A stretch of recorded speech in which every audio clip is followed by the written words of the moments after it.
বস আসসালামু আলাইকুম দিলাম। 1,000 টাকা একটু আমাকে বাকি দিন তো বস। না আমার কাছে তো বাকি আছে, জানি তো টাকাটা ঠিক আছে কিনা। এত জাল টাকা, আপনি কি জাল টাকা চিনেন না? টাকা তো জাল টাকা। কি করেন আপনারা? কে রে, আপনি জাল টাকার ব্যবসা করেন নাকি? আরে আমি টাকা দৌড়, আপনি জানেন না, আপনি আমার চিনেন না ভাই। কি করেন বস আপনি? জাল নয়, জাল কত, এটা তো জাল টাকা। হ্যাঁ আপনি বসেন বসেন। এই সাংবাদিক ফোন দেন তো।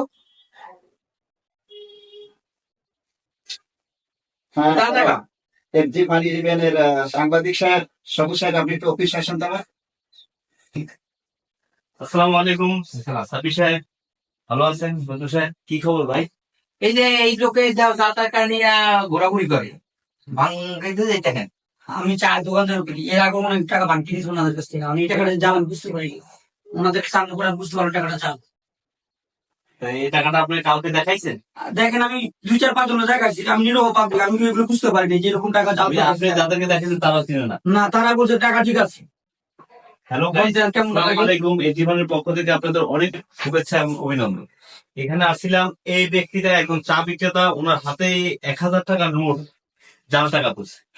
এখন এই ব্যক্তিটা আসলে চিনে না এই জাল, এটা জাল টাকা কিনা।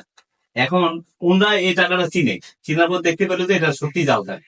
তাই আপনারা অবশ্যই সামনে ঈদ আসছে, আপনারা টাকা পয়সা দেখে নিবেন। যদি নিজে না চিনেন, পাশের কাউকে দেখাবেন যে টাকাটা সঠিক কিনা। ঠিক আছে।